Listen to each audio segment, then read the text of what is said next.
Hello mga kabibig! Welcome back sa ating bagong YouTube channel. Ito ang pinakamaingay na YouTuber sa balat ng YouTube. Ako si Kabibig, maglebag-lebag na ta with evidence. Ako po, si President Trump, binalikan ng mga netizen ang statement ni President Trump laban sa ICC. At bigla itong nabuhay nang di umano'y nakipagpulong si Trump kay President Xi Jinping at nanawagan din sa Russia na magsanib puwersa sila para labanan ang ICC. Ano kaya ang kanilang plano mga kabibig? Susugurin kaya at gegerahin nila ang ICC? Kasi si Trump talagang sumabong na sa galit sa ICC. At ito pa kabibig ha, nakita ko lang itong tarot reading na kung saan posible daw mamamaalam si Tatay Digong. Uy, wag naman po. Wag naman pong ganyan. Nakakatakot pong isipin yan mga kapibig. Pero yung ibang netizen nag-react matanda na si Tatay Digong, tapos ang balita is ano daw sa ICC detention cell ano daw sabi sa iba matumba daw si Pangulong Duterte. Na ano daw si Pangulong Duterte sa floor, na falling down sa floor daw. Kaya 24/7 ay minomonitor, may surveillance camera para tingnan ang kalagayan ni Pangulong Duterte. At nakita niyo naman yung sulat kamay ni Pangulong Duterte na nakakaawa talaga kabibig. 'Di ba? Na dapat sana ang kanyang mga times should be spent together with his family. Dapat yun lang sana ang ibibigay ng Panginoon niya, no? Lahat ng kung ano ba at least ng time, oras sa kanyang pamilya, na grabe yung inilaan niya ang kanyang buhay para sa maraming Pilipino, para sa gobyerno ng Pilipinas.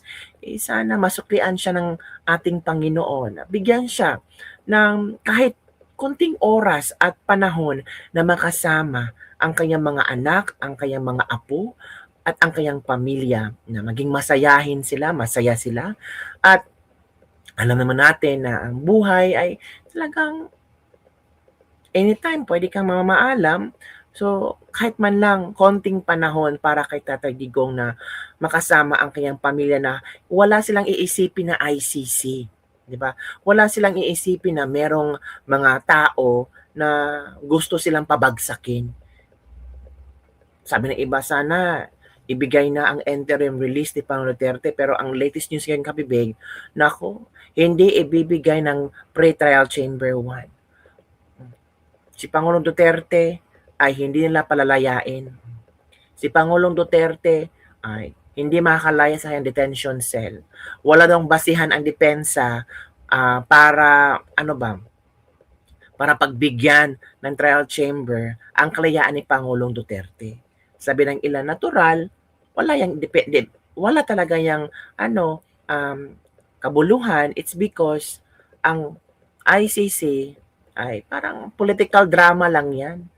Paano sila makakahalumbat ng pera kung wala si Pangulong Duterte? Ginawa lang gatasan si Pangulong Duterte. Sana makarma kayo. Parang wala naman naniniwala sa ICC. Tanging Pilipinas lang ay naniniwala sa ICC. Ewan ko ba? Diba? May iba pang bansa ba na naniniwala sa ICC? Diba? O eto ha, pakinggan muli natin si Trump sa kanyang gigil sa ICC. At sana sugurin ni Trump ang ICC, no? Kasi ang bastos talaga. Ginamit si Pangulong Duterte para magkaroon ng sila ng donasyon. Ito kabibig ha, pakinggan natin ulit. The United States will provide no support and recognition to the International Criminal Court. As far as America is concerned, the ICC has no jurisdiction, no legitimacy, and no authority. The ICC claims near universal jurisdiction over the citizens of every country, violating all principles of justice, fairness, and due process. We will never surrender America's sovereignty to an unelected, unaccountable global bureaucracy. America is governed by Americans. We reject the ideology of globalism, and we embrace the doctrine of patriotism. Around the world, responsible nations must defend against threats to sovereignty, not just from global governments, but also from other new forms of coercion and domination. The United States. See, kabibig, no, ICC has no jurisdiction, no legitimacy, no authority. Pero ang bansa natin, nakaliit na bansa, belong to third world, at talagang ang ekonomiya ay bagsak na bagsak. Pero, anong ginawa? Pinakidnap, dinala si Pangulo Duterte sa ICC.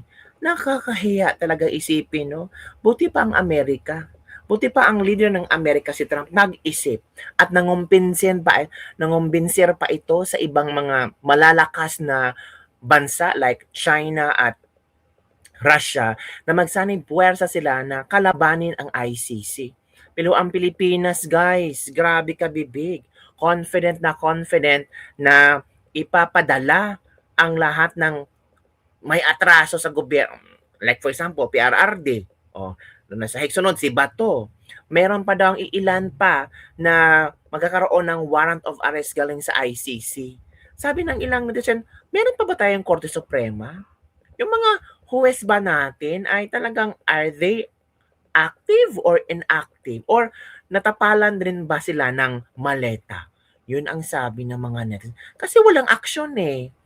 May sabi naman ni Matibag na may bago daw na mga posibleng warrant of arrest serve sa mga di umano'y kasabwat ni Pangulong Duterte. Ay grabe. So, joke ng ibang tao. So, kukuha kami ng NBI sa sa ICC.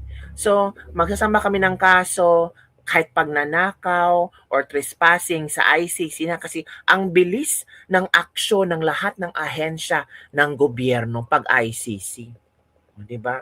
Yung mga biktima ng mga adiktos, pwede ba doon na lang kami magsasampa sa ICC kasi ang bilis ng aksyon. Yun ang sabi. Pero alam mo kabibig, may nakita akong video kabibig ba na kung saan isa itong tarot reader na binasahan niya kung ano ang maging future ni Pangulong Duterte. Kahit hindi hawak natin ang future, pero at least magiging gabay sila kung ano ba ang posibleng mangyayari kay Pangulong Duterte. Wala namang masama kung maniwala ka or hindi, pero sabi ng ilang netizen, posibleng mangyayari ito kay Pangulong Duterte. Nakabibigyan kinig. Basta ko ha, wala akong kinakampihan. Nagbabasa lang ako according to my tarot. Isang tao na napaka-impluwensya ang talagang hindi aalis sa tabi ng presidente, dating presidente Duterte. Sino kaya? Isang kaibigan ito na talagang, at hindi lang isang kaibigan, may 4 na malalaking taong kaibigan na bumibilib sa kanya na maaaring 4. Russia, Amerika, China, baka Japan. Hala ka, malalakas na mga bansa yan. Porta hanggang dulo.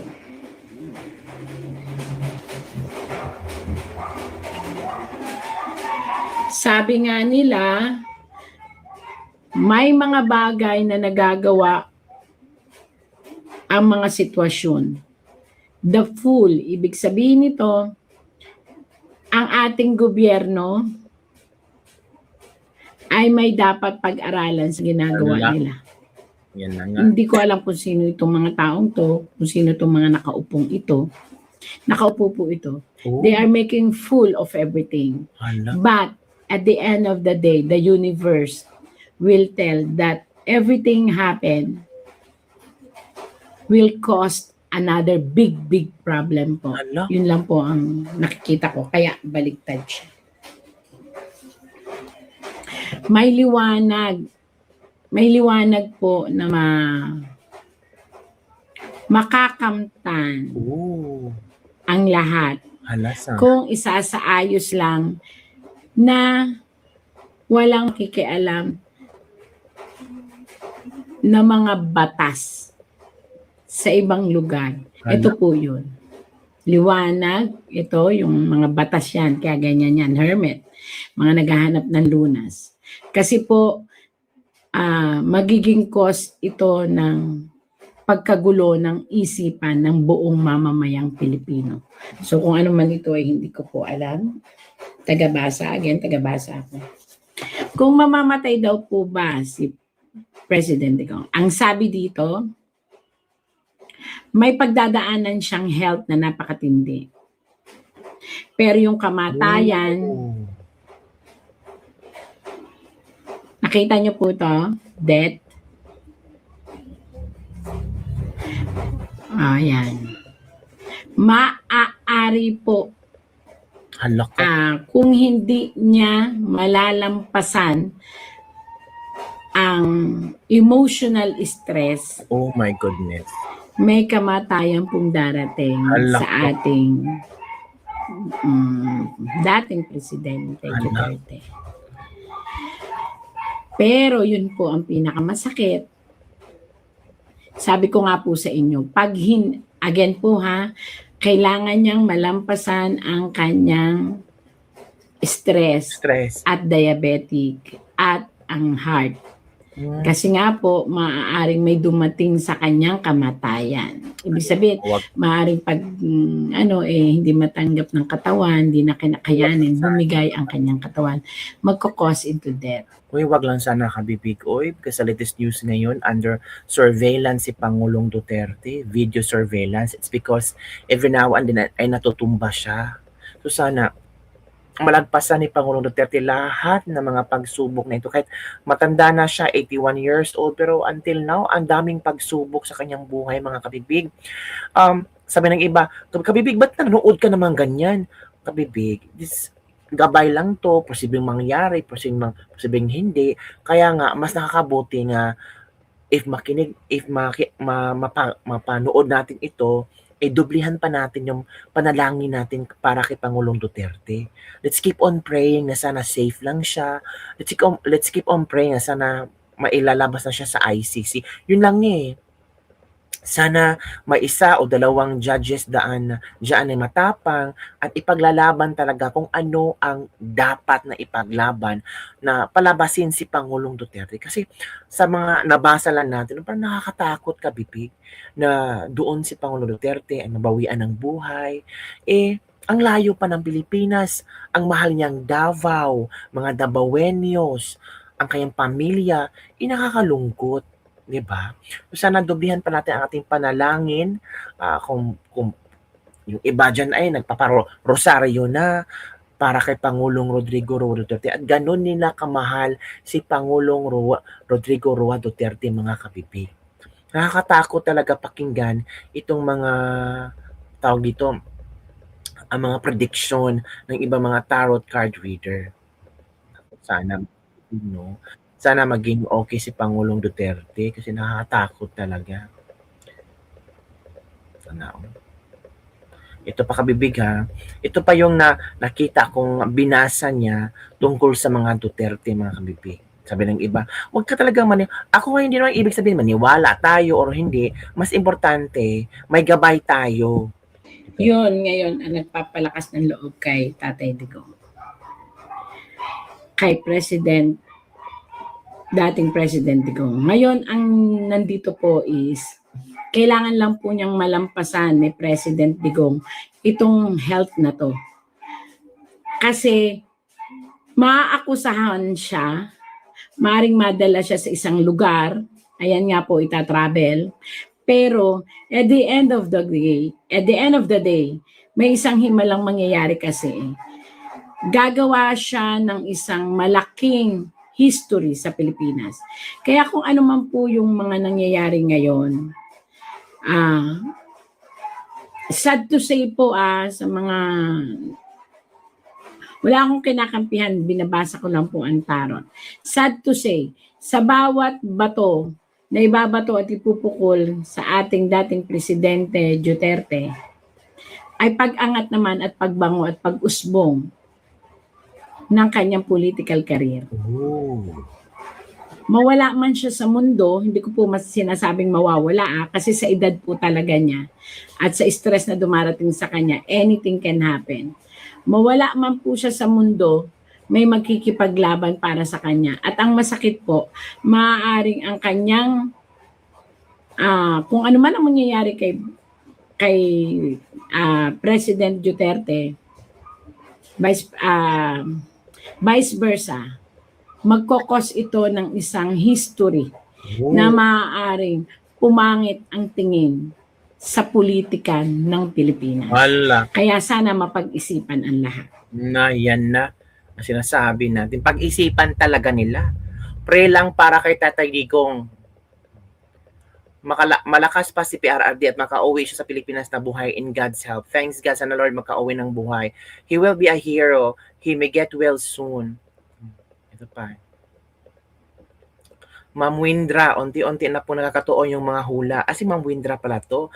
Lahat tayo pasunod sa kalooban. God bless you, Tatay Digong. Dito lang po kami supporters po niyo hanggang hangad namin na makauwi na po kayo sa ating bansang Pilipinas. Baka kapusin sa panahon si tatay mo, madam. Sabi ni Lorna Mora. Grabe naman si Lorna, di ba? Baka ikaw ang mauna madam Lorna. Uy, grabe naman si Lorna, no? Kapwa Pilipino natin to, tapos ganyan ka makakomment. Lorna, pasalamat ka, safe ka during sa panahon ni Tatay Digong. Or baka ikaw ang isa sa mga dapat itukhang ni Tatay Digong. Kasi talaga itong mga taong ito. Mamamatay dilat ang karton tanga. Grabe. May mga tao talaga, Ravinal Honorio. Sana babalik sa pamilya mo. Condolence in advance. Ravinal Honorio from Sopizo. Nauna na ang NPN. Grabe, mga taong ito, no? So sana makabibigyan. Ingat-ingat tayo sa pagbigay ng komento kay Pangulong Duterte, lalo na't matanda ito. 'Di ba sabi ng ating mga mga oldies people na wag niyo kaming wag niyo, sabi ba, ayaw niyo tubag-tubaga kay mas grabe makagaba ang mga matatanda. So, Bongbong Marcos, sana makarama ka. Sabi ng mga netizen. Yung mga DDS supporters, gigil talaga kay Marcos, mga kabibig. So yun lang kabibig ang ating Libag-Libag for today. Sana panindigan ni Trump ang pagsasanib puwersa daw di umano ng China, Russia at Amerika para kalabanan ng ICC. Tapos sasali pa itong si Fushiki na taga Japan na kung saan ay talagang nagsulat siya sa UN, United Nations, para malaman ng UN kung ano ang kaganapan sa Pilipinas. Sobrang gulo at kung ano ang ginawa ng admin na ito sa pamilyang Duterte. Sana hinay-hinay na magbukas ang katotohanan at para makalaya na ang Pilipinas. So, gabi, hirap na ang mga Pilipino. Yun lang kami, big. Don't forget to like, subscribe, and share this video. Bye everyone. See you next time.